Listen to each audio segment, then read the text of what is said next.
Kingdom Hearts 1 is one of the most beloved games on the PS2, and PS3, and PS4, and PC now, and DS, and 3DS, and your mobile phone, and your gosh diddly darn dog.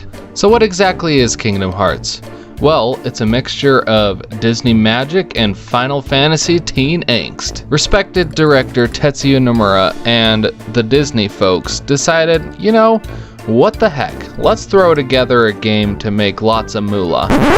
And make a game they did. So what exactly do you do in this Disney anime mashup for the ages? You play as Sora, a spiky anime-haired boy from Destiny Islands with big dreams and even bigger shoes.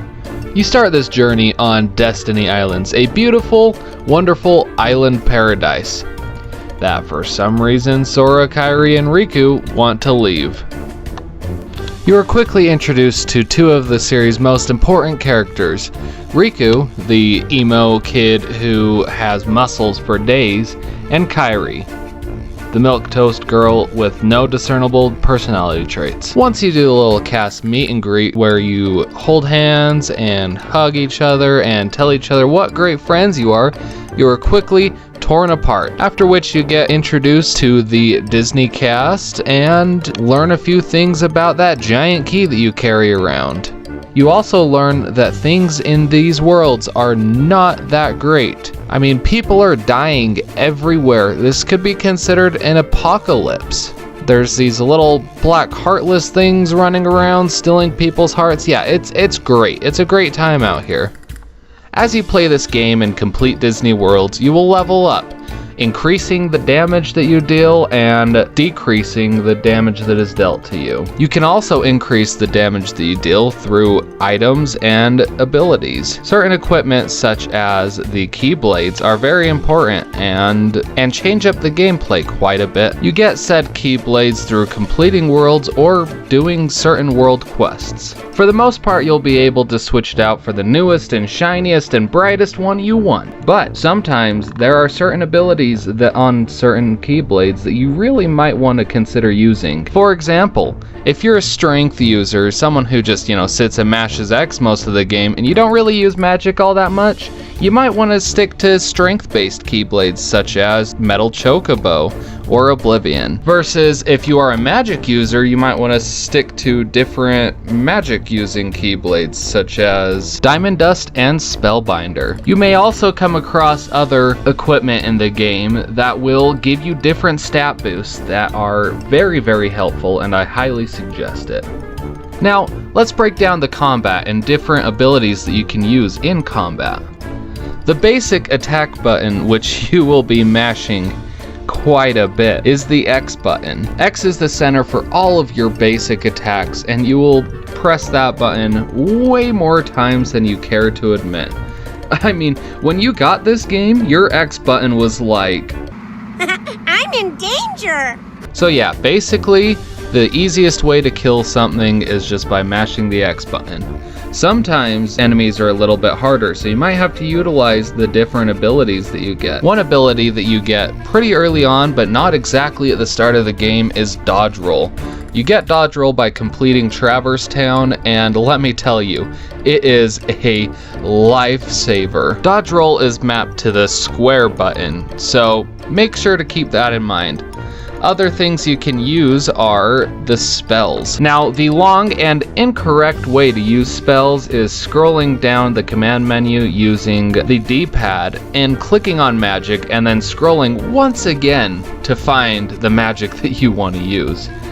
And that takes way too long, and I don't have the time or energy to sit around and wait for this diddly thing to go where I want it to go. So the more correct way of using magic is going into the options menu and clicking customize. There you can map different spells to different buttons on your controller. This way, whenever you want to use a spell, all you have to do is hold L1 down and press said button. Just a little tip. I use the cure on the X button.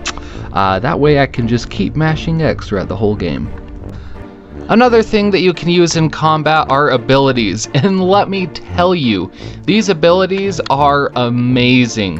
It makes you so you can do this, and this, and this, and this, and this, and this, and it's just worth looking at, guys. Abilities use ability points, or AP. You get these either through leveling up or getting AP boosts throughout the world. Now, don't worry, the AP is interchangeable, so if you pick an ability and you don't like it, you can trash it, throw it out into the street, and watch someone run it over.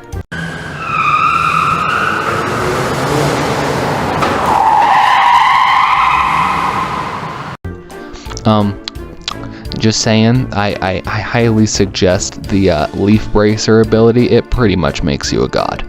Now, another thing that you can use that you honestly will probably forget about and is not really necessary unless you really love super long animations with lots of sparkles to burn your retinas out and send you straight to the eye doctor, are these summons.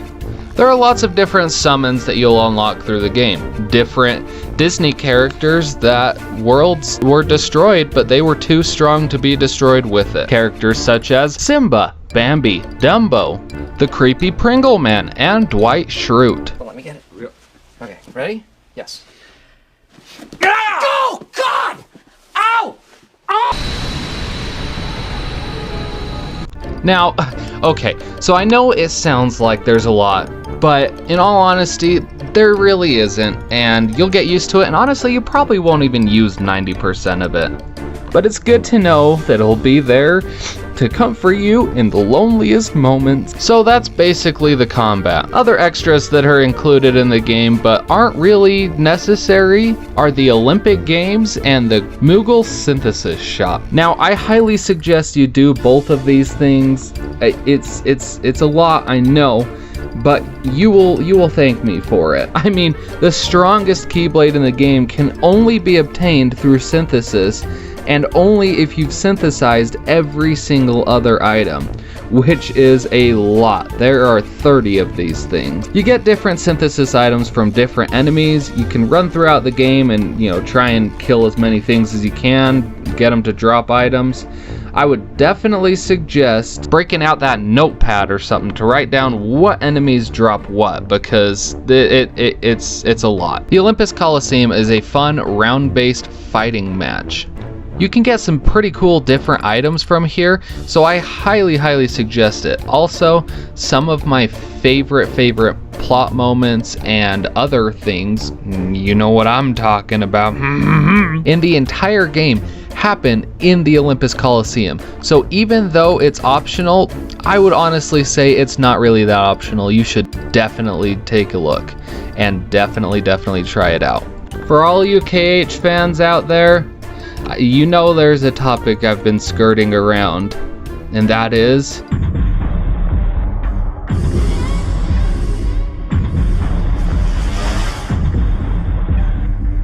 the Gummy Ship. Now, the Gummy Ship is what you will be using to traverse between the different worlds, and it goes so slow. I mean, I could just, tape a button down and go make myself a peanut butter sandwich or something. That sounds nice. That sounds like what I'm gonna do right now. Yep. just leave that there and yeah, it'd be great. Anyways, that's the basics of what you need to know of Kingdom Hearts 1. Thank you guys for stopping in, and if you liked today's video, please mash that like button. And if you really liked it, and you really like hearing my voice blare in your headphones, click the subscribe button to get notified whenever I make a video. Thank you, and game on. Hey guys, what's going on? I just wanted to pop in at the end of the video to just say I'm sorry for being gone for so long. I've been, as you can see in the background, it's a lot, it's really messy. But I have been in the middle of moving, and I had some stuff going on in my life. I just didn't feel like I could stream for a little while. But hopefully I will be able to get back into it and get back into that grind. Just for any fans out there, I do have a Discord now. I'll leave the link in the comment, not in the comment section, in the description below. Please like and subscribe and tell any of your friends about me. I'd love to make this a thing. I don't even need to make money off of it. I just would love it to know that somebody values my opinion more than myself. Because anyways, yeah, that's all that I wanted to say. I've got an Instagram, I've got a Twitter. I don't really use the Twitter. It's just not something that I love using. But yeah, just hit me up. I plan on spreading my wings to different games. I'm thinking about doing something with Breath of the Wild, and then I'm also considering doing this this thing. I talked about it with my buddy. He agreed to it, so we're gonna start it pretty soon. I'm going to be streaming on Twitch at Kingdom Tilly. We are going to be. Someone's texting me. We are going to be. I'm going to be doing this challenge that I first heard about when watching the regular Pat channel. Speaking of, check him out. He's great. I want to give him credit for this little escapade that I'm about to journey on because I got the idea from him. I don't want to be one of those people who steals ideas. I'm not going to Zuckerberg anybody. But, yeah, no, I plan on doing a Kingdom Hearts 3 blindfolded playthrough. My buddy who is going to be coaching me through it has never played Kingdom Hearts before in his life, so I'm really just crossing my fingers that it goes good. Anyways, once again, please like and subscribe if you enjoyed today's video. But anyways, if you guys don't feel like it, then don't. I'm not begging here. Kingdom Tilly out. Game on.